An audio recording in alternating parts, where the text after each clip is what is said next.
आज कौशल्या देवी अपने इकलौते बेटे के लिए लड़की देखने शर्मा निवास जाती हैं, जहां लड़की वाले पहले स्नैक्स से उनका स्वागत करते हैं, जिसके बाद देखने दिखाने की रस्म होती है। फिर लड़की यानी कि रश्मि की माँ अपनी बेटी से कहती है, रश्मि बेटी जाओ, रसोई में जाओ और सबके लिए वो खाना ले आओ जो तुमने बड़े प्यार से इन सबके लिए बनाया है। जी मम्मी। हाँ हाँ, जल्दी ले आओ बेटा, पिछले 1 घंटे से तुम्हारे खाने की तारीफ सुनते आ रहे हैं, अब खाकर भी देख लेते हैं। जी माँ जी, मैं बस अभी लाई। देखा माँ, देर आए दुरुस्त आए। तुम हमेशा से ऐसी ही गुनी लड़की चाहती थी ना, जो बढ़िया बढ़िया खाना बनाकर तुम्हें खिलाए।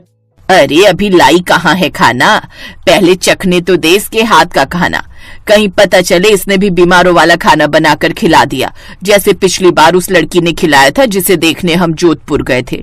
अगर इसे अच्छा खाना बनाना आता होगा ना, तो ही मैं इस रिश्ते के लिए हाँ करूंगी। ये है कौशल्या देवी, जो काफी समय से अपने लिए ऐसी बहू ढूंढ रही थी जो उसे बढ़िया बढ़िया खाना बनाकर खिलाए। तकरीबन 12 लड़कियां देखने के बाद वो आज रश्मि को देखने उसके घर आए थे। कुछ देर बाद रश्मि सबको खाने में मसाला डोसा, सांभर, इमली की चटनी और नारियल चटनी के साथ परोसती है, जिसे खाते ही वो सब खुश हो जाते हैं। वाह वाह, मजा आ गया बेटी, क्या कमाल का मसाला डोसा बनाया है तूने। ऐसा डोसा तो वो साउथ इंडियन रेस्टोरेंट है हमारे यहाँ, वो भी नहीं बना पाते। हमें तो बहन जी आपका लड़का बड़ा पसंद है, अब आप बताइए। अरे इतना स्वादिष्ट खाना बनाने वाली बहू आखिर कौन नहीं ले जाना चाहेगा, हमें भी रश्मि खूब पसंद आई। सबकी रजामंदी से उन दोनों का रिश्ता पक्का हो जाता है। कुछ दिनों में रश्मि मित्तल परिवार में दुल्हन बनकर आ जाती है। अगले दिन वो अपनी पहली रसोई की तैयारी करती है। आज मेरी ससुराल में पहली रसोई है, आज कुछ ऐसा बनाती हूँ नाश्ते में कि सबका दिल खुश हो जाए। लेकिन क्या बनाऊं जो जल्दी भी बन जाए और ज्यादा मेहनत भी ना हो। हाँ, आइडिया। रश्मि झट से इडली चटनी बनाकर तैयार कर लेती है, फिर अपने सभी ससुराल वालों को खाने को परोसती है। वाह वाह बहू, कितना स्वादिष्ट इडली सांभर बनाया है। अगर तू रोज इतना टेस्टी खाना बनाती रही ना, तो हम सब की आदत खराब हो जाएगी। तो क्या हुआ माँ जी, मैं कौन सा कहीं भागे जा रही हूँ, मैं तो यही हूँ। अब से मैं आप सबको ऐसी लजीज लजीज चीजें बनाकर खिलाया करूंगी। इडली तो सच में बहुत ही मुलायम बनी है, मजा आ गया खाकर। ये ले बहू, तेरी पहली रसोई का शगुन, पूरे 2100 रुपए। अरे भाग्यवान, तुम ये क्या इडली बनवाने में लगी हो, तुम भी तो नई बहू को शगुन दो। हाँ हाँ, ये ले बहू, ये तेरे लिए सोने की अंगूठी। सच में मजा ही आ गया। चलो इसी खुशी में मैं आज तुम्हें कहीं बाहर घुमाने ले चलता हूँ। लेकिन रौनक, अभी तो बहू का पहला ही दिन है। हाँ तो क्या हुआ माँ, और वैसे भी अपने ऑफिस के चक्कर में मैं अभी इसे कहीं हनीमून पर भी लेकर नहीं गया हूँ। ऊपर से कल मेरे ऑफिस में काम का लोड भी काफी बढ़ जाएगा, इसीलिए आज ही इसे घुमा लाता हूँ कहीं। अच्छा ठीक है, जाओ। ठीक है, फिर मैं जल्दी से तैयार होकर आती हूँ। और माँ जी, आपके और बाबूजी के लिए ये इडली बच जाएगी, तो इन्हें दिन में खा लेना। रश्मि और रौनक फिल्म देखने चले जाते हैं। उधर फोन पर कौशल्या अपनी बहन से नई बहू की तारीफ कर रही थी, जिसके बाद उसकी बहन सुमित्रा कहती है, अरे तुम्हें क्या पता जीजी, ये सब बहुएं ना एक जैसी होती हैं। पहले इडली, फिर डोसा, फिर घी वाली रोटी और आखिर में तो सिर्फ सूखी रोटी। लेकिन मेरी बहू ऐसा नहीं करेगी, देख लेना। ये कहकर कौशल्या फोन रख देती है, लेकिन अपनी बहन की ये बात सुनकर उसके मन में कुछ डर बैठ जाता है। शाम को रश्मि और रौनक बाहर से डिनर करके आते हैं। तब तक कौशल्या ने अपने और अपने पति के लिए खाना बनाकर रख लिया था। फिर अगले दिन रश्मि सबको बड़ा और चटनी बनाती है। वाह, जब से बहू आई है ये सब आइटम खाने को तो मिल जाते हैं, नहीं तो कौशल्या तो घी की सब्जी, तोरी, दाल ही खिलाती रहती है। हाँ, वो तो सब सेहत के लिए ठीक रहती है बुड्ढो। बहू को आए 2 दिन हुए नहीं कि बीवी की बुराइयां शुरू कर दी। फिर लंच में भी रश्मि सबको वही पैक करके देती है। फिर शाम को खाने में क्या बना रही हो बहू? माँ जी, वो सुबह बड़े ज्यादा बन गए थे तो सब मिलकर वही खा लेंगे। सुबह भी बड़े, दिन के लंच में भी बड़े, और अब रात को फिर बड़े, कुछ ज्यादा नहीं हो गया बड़े बड़े? अरे डोंट वरी, कल मैं आप सबके लिए डोसा बनाऊंगी। अगले दिन सुबह वो सबके लिए डोसा बनाती है। डोसे का नाम सुनकर ही सब खुश हो जाते हैं। सबको यही लगा था कि आज उन्हें बिल्कुल वैसा ही डोसा खाने को मिलेगा जैसा उस दिन उसके घर पर खाया था। डोसे का नाम सुनकर तो मुंह में पानी आ रहा है, अब तो मुझसे रुका नहीं जा रहा। बहुत जल्दी से लाओ अब डोसा। जी बाबूजी, बस 2 मिनट। कुछ ही देर में रश्मि खाने की टेबल पर सबको बिना मसाले के डोसे और चटनी परोसती है। वो जब डोसे को ठीक से देखते हैं तो उसमें मसाला ही नहीं होता है। बिना मसाले का डोसा? हो सकता है वो तुम्हारे डोसे में मसाला डालना भूल गई हो, मैं अपना देखता हूँ। ये देख कौशल्या रश्मि को आवाज लगाती है। रश्मि बहू, जरा यहाँ आना तो। जी माँ जी, मैं अच्छे से जानती हूँ आप सब मेरी तारीफ करेंगे कि मैं बहुत अच्छा डोसा बनाती हूँ। कीजिए कीजिए। अरे तारीफ करने नहीं बुलाया, ये पूछने बुलाया है कि घर में आलू खत्म हो गए थे तो तूने मुझे बताया क्यों नहीं। लेकिन आलू तो है माँ जी घर में। फिर इसमें डालना भूल गई क्या? ये क्या बिना मसाले के डोसा बना डाला? और ऊपर से साथ में सांभर भी नहीं बनाया। अब आप सबको अगर मसाले वाला डोसा खाना है, वो भी सांभर के साथ, तो उसके लिए तो मुझे अपनी माँ को यहाँ बुलाना पड़ेगा, क्योंकि वो क्या है ना, वो सब तो उन्हें बनाना आता है। मुझे तो सिर्फ बिना मसाले का डोसा बनाना आता है और साथ में चटनी।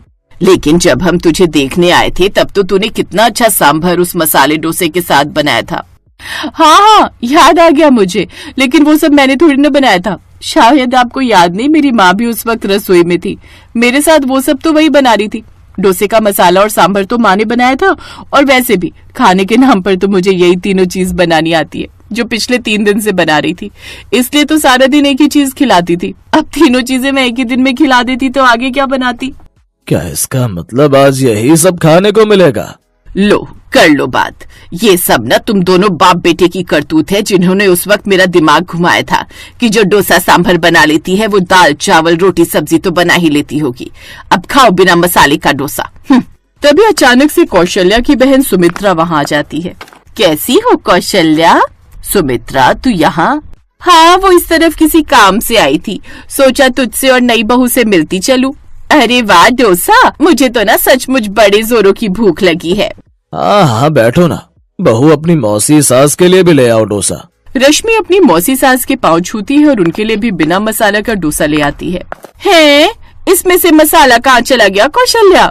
अरे वो क्या है ना, हमारी बहू हमारी सेहत का कुछ ज्यादा ही ध्यान रखती है, इसलिए वो नहीं चाहती कि आलू खाकर सबका मोटापा बढ़े, इसलिए ये डाइटिंग वाला डोसा है। अगर ऐसा पापड़ खाऊंगी ना मैं तो खुद ही सूख कर पापड़ हो जाऊंगी। नहीं नहीं, मुझे नहीं खाना ये तेरा पापड़ डोसा, वो भी चटनी के साथ, सांबर भी नहीं है। मैं तो चली बाहर ही कुछ खा लूंगी। अब ऐसे ही 20 दिन बीत जाते हैं।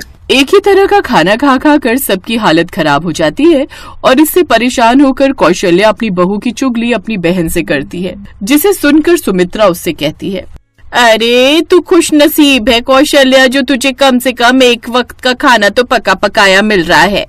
अरे जिस दिन से मेरे बेटे अर्जुन की पत्नी आई है ना, उस दिन से मुझे 3 नहीं 4 लोगों का खाना बनाना पड़ता है, क्योंकि उस महारानी को तो कुछ भी बनाना नहीं आता और न ही वो सीखना चाहती है।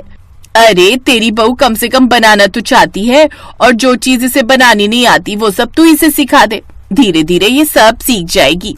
और इस तरह कौशल्या को अपनी गलती का एहसास होता है और वो अपनी बहू को और भी खाना बनाना सिखा देती है। कुछ दिनों बाद रश्मि सब खाना अच्छे से बनाना सीख जाती है। अब वो अपने ससुराल वालों को तरह तरह का खाना बनाकर परोसती है। अब सब रश्मि के खाने को खुशी खुशी खाते हैं।